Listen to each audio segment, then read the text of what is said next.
Welcome to Embrace Yourself. My name is Kim, and I'm a movement specialist who is passionate about joy, health, and happiness. I'd love to help you discover your healthiest, happiest self. To do that, we need to get up and move. So today, I'd like to start by embracing our fascia. Many of us are already using a foam roller. Other people are fascia blasting. But for some of us, it's really hard to get on the floor. It hurts too much. Maybe we can't support our body weight once we get down there on the foam roller. So I'd like to start with a really simple, just easy step that we can take to start to release our physical and emotional trauma that's stored inside of the fascia. If you have a rolling pin or a crafting roller at home, that would be perfect. Otherwise, I love my Tiger Tail, which is a handheld rolling device that I can use not only on myself, but on my clients. Why I like a handheld device, I can control the intensity and depth by which I'm rolling out my fascia. Now, some of you I know are saying, what in the world is fascia anyway? It's spelled F-A-S-C-I-A. You can Google and find out tons of information about the fascial system. There's also some beautiful videos of living fascia on YouTube.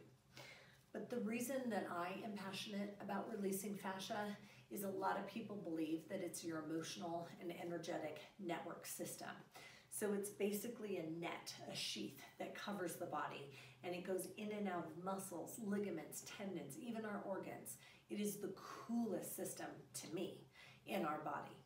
What I'd like you to do is start by just rolling the inside of the thigh, the front of the thigh, and coming to the outside. So there's a ton of muscles and ligaments and different things in here that you may find there's a restriction or an adhesion or a knot or just a lot of pain. What I want you to do is take a nice deep breath and just gently try to roll out that pain and see if you can get it to let go. That's the entire purpose of fascial release. So we're just trying to let go of those tensions and those traumas that are stored inside of our body.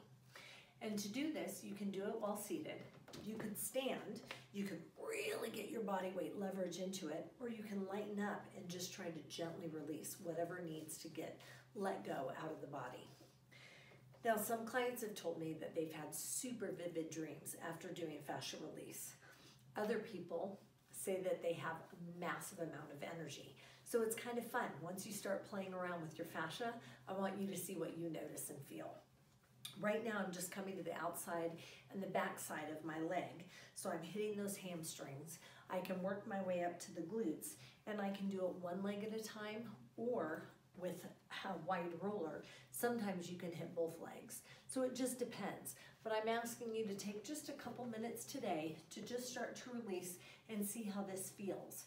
And the purpose for releasing those adhesions, well, we sit, we stand, we move all day, every day. So our fascia gets restricted whether we move or not.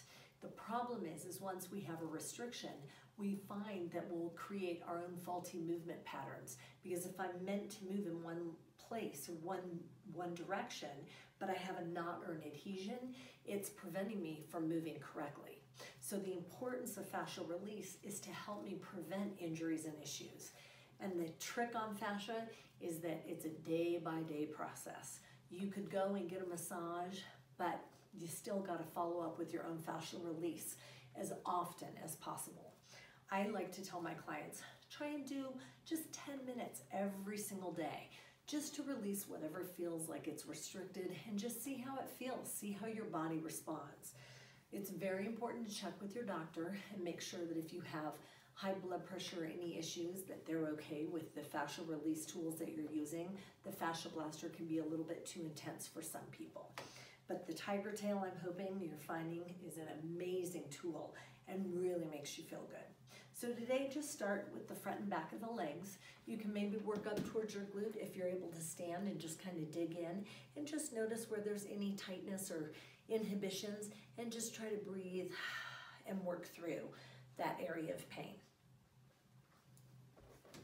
Thanks so much for joining today, and we'll work on a different body part tomorrow. By the time we get through the entire body, I'm hopeful that we're going to be able to get up and get some movement going. So thanks for joining.